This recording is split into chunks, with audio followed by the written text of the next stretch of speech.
Hello, good morning students. Today we are going to learn the topic torque on a rectangular loop of coil. We are going to study about the torque on a rectangular loop of coil. We are talking about magnetism, and in magnetism we are talking about two permanent magnets with the north pole and south pole being here. And in between this pole, we have placed a rectangular coil. We know that when we place a current carrying conductor between the poles of a magnet, north pole and south pole, naturally the magnetic field is acting. That is, the magnetic field is B and the current flowing through is I, and it will experience a force. We know that already. And now using Fleming's left hand rule, we can find out whether the wire will move inward or outward. So what did we do in the previous videos? What is the Fleming's left hand rule? You stretch the three fingers perpendicular to each other. The index finger points to the direction of the magnetic field, and the current is given by the middle finger, and the thumb shows you the direction of the force. Now the magnetic field is like this and current is moving upward. That means the wire will go inward. The wire will go inward because the force is acting in the inward direction. Now we can write the formula F is equal to BIL sin theta. And always we said that theta being 1, how can the sin theta turn 1 when theta is equal to 90 degree? And you see here the magnetic field and the current direction are perpendicular. So naturally they are mutually perpendicular to each other. So we can simply say sin theta is equal to 1 or theta is equal to 90 degree. So I have a formula F is equal to BIL. Fine. Now in this case, it is not just only one part of the wire. We are having a loop. In such cases, what will happen? Let me take for example the wire which we have usually taken, right? And I'm going to, this is the usual wire we have taken. Now I convert this into a rectangular loop. Let me make approximately a rectangular loop. And you see what I'm doing here? Yes. Yeah. Yes. Now I've got a rectangular loop with me. Yes. I got a rectangular loop like this here with me. Fine. Now in this case, the wire current is flowing upward in this point, and the current is flowing through like this and again coming downwards, and then you find that it is coming back. Again watch carefully. In this diagram the arms are P, Q, R and S, and in P, Q, R, S in this rectangular loop you will find that PQ, the current is moving in the upward direction. When current is moving in the upward direction, this arm will go inward. The force is acting inward. Yes, it is going inward. Now there is another arm here, QR. But QR, nothing will happen. Why? Because the direction of the current and the magnetic field, both of them are in the same direction. The magnetic field and the current direction are same. That means the force, no force is acting. So there is no force acting in this arm QR. Now come to RS. RS is the current is moving in downward direction.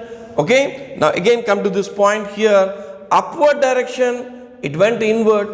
If I change the direction of the current, right? Now Fleming's left hand rule, again hold it. This shows you the direction of the magnetic field, and here the current is coming in downward direction, the wire will move outward because thumb points us to the direction of the force. So you will find that this arm will come outward and this is gone inward and this has come outward. That is a force here. Fine. And again PS, the direction of the current and this, they are anti-parallel, but as long as they are in the same line, the net force will be 0. So there are only two arms we have to consider, arm PQ and arm RS. Right. Now what is going to happen when you go further on this? Yes.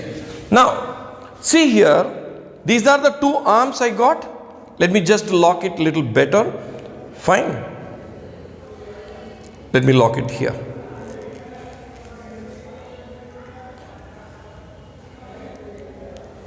Yes. Now, this is the rectangular coil. Here, this part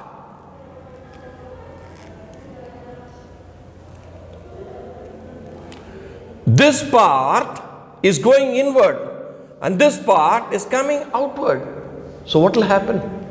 Your torque is set up, rotational motion. When it is in rotational motion, what will happen?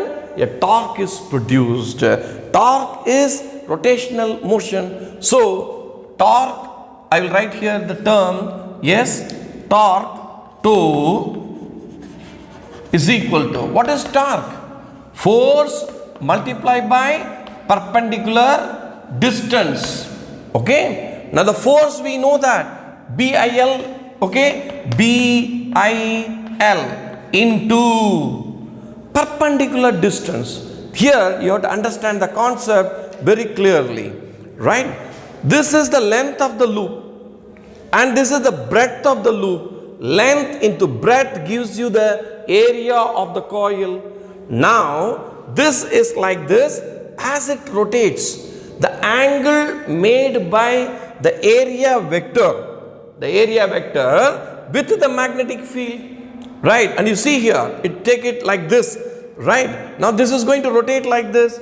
Okay, you'll find that as it rotates, what is the angle it is going to subtend? When we calculate, that is the perpendicular angle, we take it, and that will be B is this, and perpendicular of this is B sine theta. We resolve it into two components. Let me again explain it carefully to you.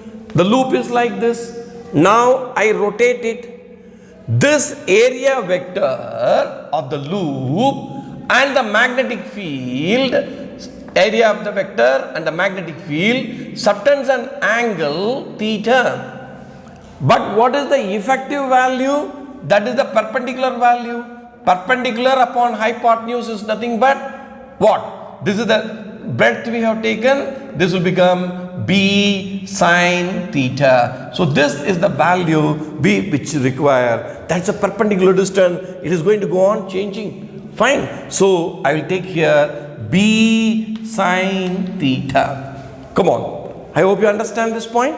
Very simple, right? I can do it in another way also. Think that this is the breadth. This is the breadth I have taken. Fine. Now this is going to rotate. See, this is the breadth I have taken. It is rotating. And what angle is it making? That is theta. That is, I will take another scale and demonstrate it to you. Fine. Yes. See, this is the breadth and I am going to rotate it.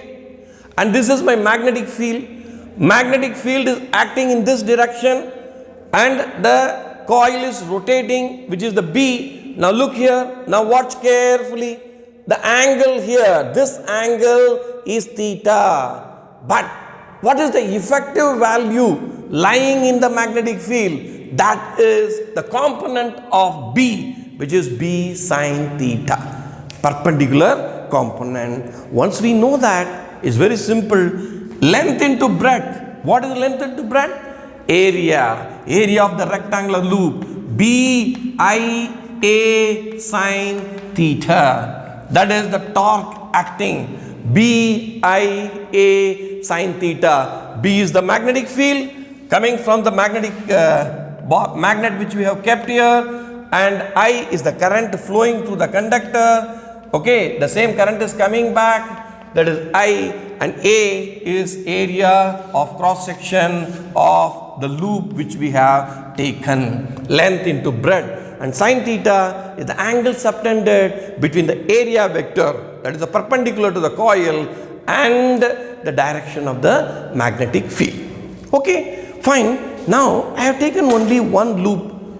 Usually, where you will find this kind of coil? In fan.